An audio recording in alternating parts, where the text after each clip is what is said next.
You ever find yourself saying one thing when you totally meant to say another? Or maybe you've woken up from a dream that was so bizarre it just left you scratching your head. Well, today we are diving deep into the hidden world behind those exact moments, exploring Sigmund Freud's truly revolutionary theory of the unconscious mind. So let's start with something simple, a slip of the tongue. Imagine this, the president of a parliament is about to open a session, but instead he declares it closed. It's the kind of thing we've all seen happen, right? Maybe we've even done it ourselves. So what is that? Is it just a random brain fart? A totally meaningless error? Well, if you ask Sigmund Freud, he would tell you there is no such thing as an accident. He argued that these slips of the tongue, which he gave the fancy name parapraxes, are never, ever random. They are little clues, secret messages bubbling up from a very deep, very hidden part of our minds. See, for Freud, these aren't really mistakes at all. He believed they actually reveal a kind of secret battle of intentions, a conflict that's happening just beneath the surface of our awareness. Our conscious plan, what we think we want to say, gets ambushed by a second, hidden intention. And this really just flips the whole idea of a mistake on its head. So for Freud, a slip of the tongue isn't a failure of your conscious mind. No, it's actually a success of your unconscious mind. It just managed to smuggle a suppressed, maybe even forbidden, thought right out into the open. Let me give you a real-life example he used. A speaker was trying to say that certain facts came to light, which in German is Vorschein. But instead, what came out was that they came to piggishness, Vorschwein. It's almost the same word. And when he was asked about it, he admitted that, yeah, he privately thought the whole situation was a filthiness. So you see, his conscious thought and his unconscious feeling collided, and in that one mixed-up word, the real truth slipped out. Okay, so if these little slips are like pulling back a curtain for a split second, what exactly are we getting a peek at? Where does this hidden world of intentions and secret meanings actually live? And this is where we get to Freud's most famous and maybe most important idea. He argued that our conscious mind, everything you're aware of right this second, is just the tiny tip of the iceberg. The real engine of our behavior, the source of our fears, our passions, our deepest desires, that's the vast, hidden world submerged below the surface, the unconscious. Now you have to realize just how huge this idea was. It completely challenged the notion that we're these rational beings who are in control of ourselves. For Freud, our conscious thoughts are just these little isolated blips on the radar. The real story of who we are is happening down in the dark, in the unconscious. So, if this hidden world is so powerful and so important, how does it even talk to us? How can we listen to it?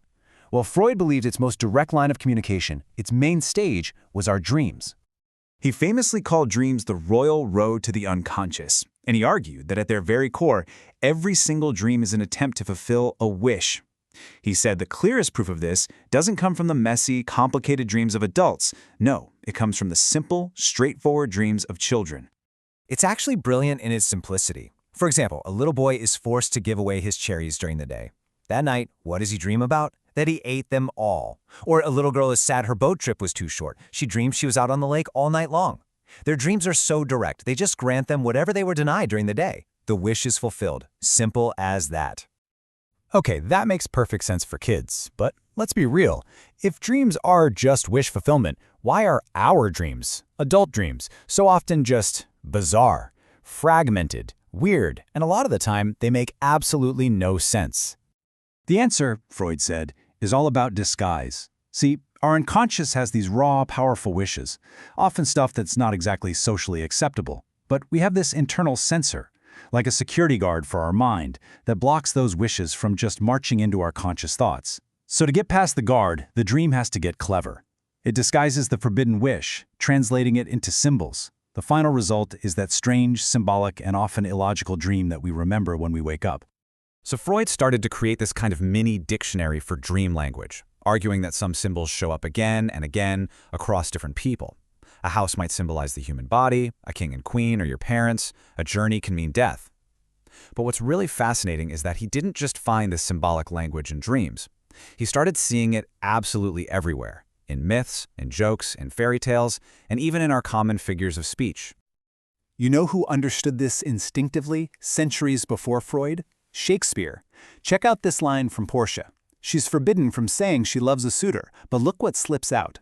One half of me is yours, the other half yours. Then she catches herself and tries to correct it, but it's too late. The forbidden wish, her true feelings, have already broken through, disguised as a simple little mistake.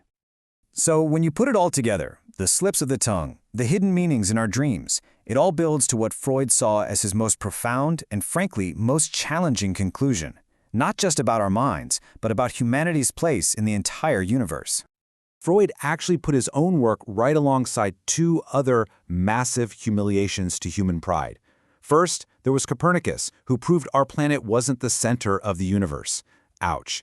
Then came Darwin, who showed we weren't some special creation, but were part of the animal kingdom. Double ouch. And finally, Freud argued psychoanalysis delivered the third and maybe the most personal and wounding blow of them all. And here it is. This is the final blow. The ego, that is, your conscious self, the you that you think you are, is not the master in its own house. It's not in charge. It's more like a passenger, constantly reacting to these deep, powerful currents from the unconscious that it can barely even perceive, let alone control. And that right there is the unsettling, revolutionary legacy Freud left us with. A journey that started by looking at simple mistakes and weird dreams, and ended up completely challenging our sense of self. It forces every one of us to ask a pretty profound question. If you are not the master of your own mind, then who is?